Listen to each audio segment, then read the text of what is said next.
You see in Matthew 4, verses 1 through 11, Jesus reenacts those scriptures and shows us a tangible way on how we are supposed to allow those scriptures to fight our battles for us.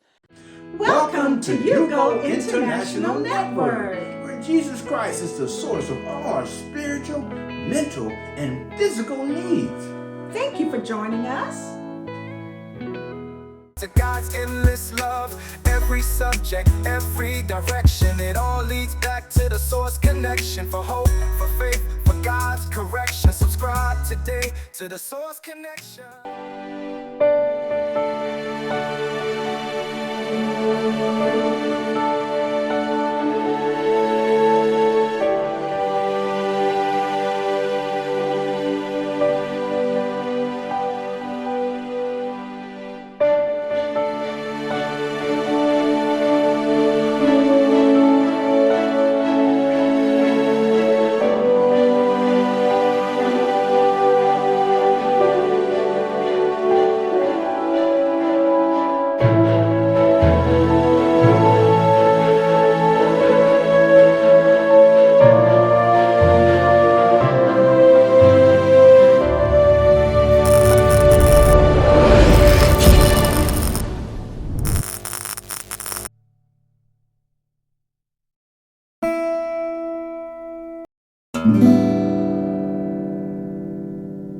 Good evening, brothers and sisters. It's coming to you today, trying to share the word with you, trying to help you be better effective in your war, in this warfare, and in this fight with Satan, and understanding where that fight starts.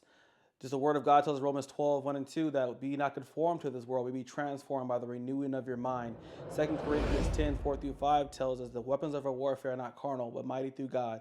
For the pulling down of strongholds, casting down imaginations, or any high thing that will exalt itself against the knowledge of God, and bringing all thoughts into the captivity of the obedience of Christ. We see in Matthew 4, verses 1 through 11, Jesus reenacts those scriptures and shows us a tangible way on how we are supposed to allow those scriptures to fight our battles for us. Jesus, when he went out into the wilderness, he was tempted by Satan. He was shown all these things. He was tested by Satan, and he always came back to Satan with the word of God. I think a lot of times we believe that Satan spoke to Jesus verbally. But I like to believe that just like in the Garden of Eden, that he may have spoke to Eve in her mind. He may have spoke to Christ in his mind. And so understanding where sin starts and where the temptation starts is in our mind, which is why Jesus says that our minds have to be renewed, because we have to remove and renovate our minds of those old, sinful, lustful, disobedient, rebellious thoughts and allow him and his word to begin to mold and shape us.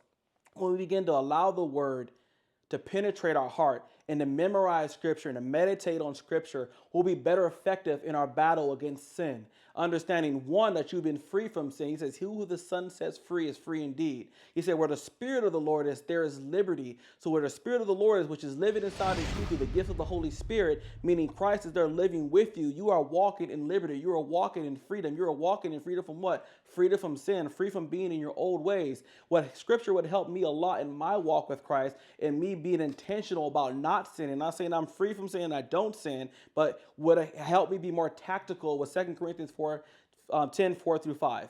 I use that scripture every time temptation will come into my mind.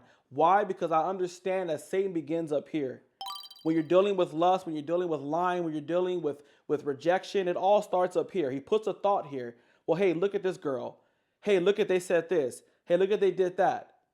But when you begin to allow those thoughts to fester, which is why, like in verse 5, he says to bring all thoughts into the captivity of the obedience of Christ.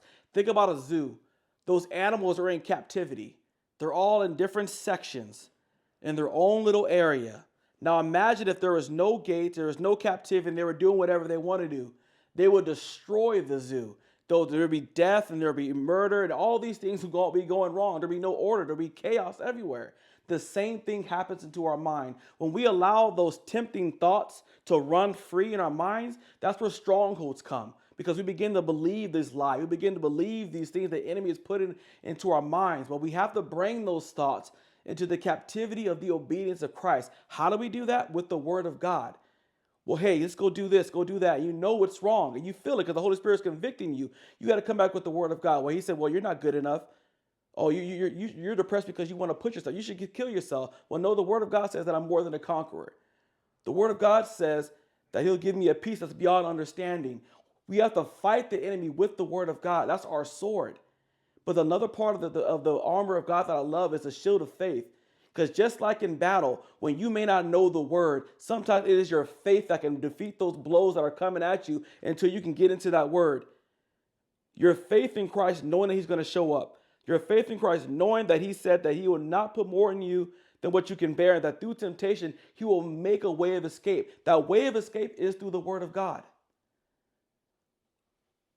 All sin, all temptation starts here. When you can control your thoughts, then the battle is already won. Jesus showed us that. He didn't sit there and think about it. Well, man, maybe I do want all these kingdoms. Satan, you're right. That does sound good. No. As soon as Satan said, he came back with the word of God. We can't be lackadaisical. We can't be lazy. We can't be in this comfortable position where we think that we can fight these battles on our own, saying, well, I can just say no to Satan and he'll run away. Satan don't care about what you have to say. It is the word of God. It is God's word that causes him to move. So if you don't know God's word, if you're not in His word, then you're coming into a battle already disengaged. You're coming to a gunfight with a knife. He gives us His word not just to build us up, not just to mold us and shape us, so we can be effective while we're here on earth. He said, be not of this world. We are in this world to fight a battle. We're in this world to bring others to Christ. If we're still failing and sinning, if people in the world look at Christians and say, man, what's the difference between me and you? You're doing the same thing I'm doing. We share the same Father. Because He said, if you love me, you will follow my commandments. You call me Lord, but do not as I say. Who is the God of this world? Who is the father of the disobedient? So when believers are walking around falling into sin willfully, making a choice to sin because they know better. We know better. But we don't bring those thoughts to the captivity of Christ. We don't get into our word to find out how to battle. Well, I'm struggling with depression. Let me go through scripture that shows me everything about depression. Show me everything about peace, everything about joy. Show me everything about the fruit of the Spirit. So when the enemy does come with suicidal thoughts, the depressing thoughts, I have the sword of the Spirit, which is the word of God, to fight back. I know how to operate in prayer and use the word of God. Jesus made this very tangible for us. He made it very easy on us. We have to make a choice to do it right. We have to make a choice to say, yes, Lord, your will be done, not my own. If I'm going to call Him Lord, then He needs to be Lord over my life. If I'm spending too much time watching TV instead of the word, I'm failing.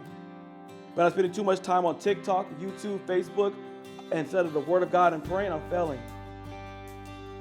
We got to get back to fasting. We got to get back to being in our word. We got to get back to desiring holiness. I want to be just like Christ. I want to walk like He walked. I want to talk like He talked. I want to think like He thought. He said, let this mind be in us that it was in Christ Jesus.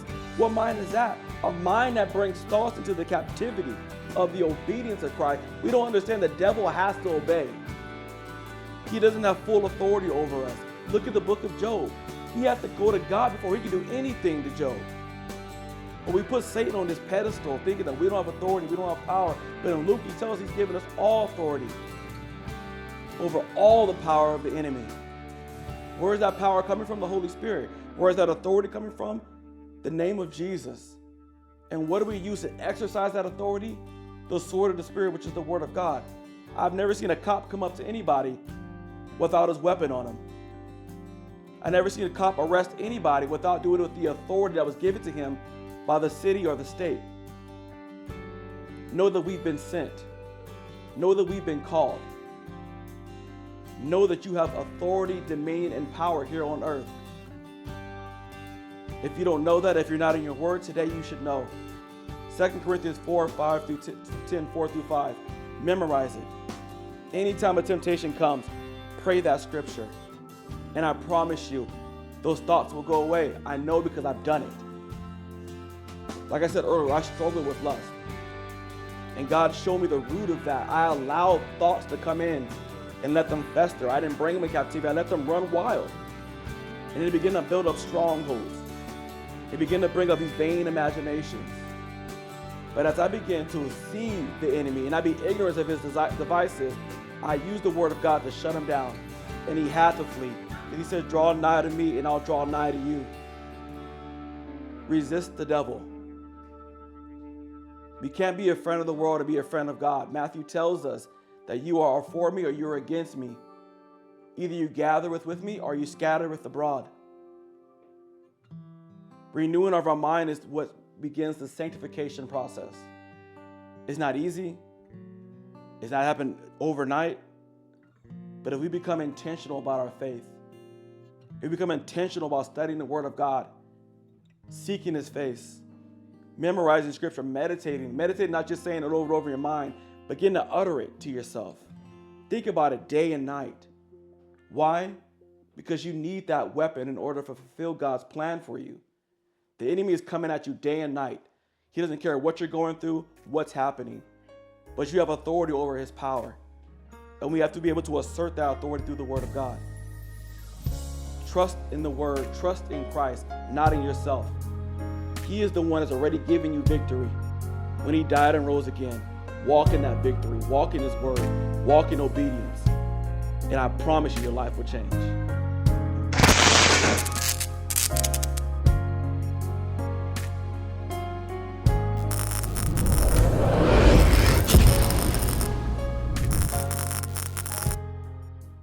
Until we meet again, Stay connected to the source.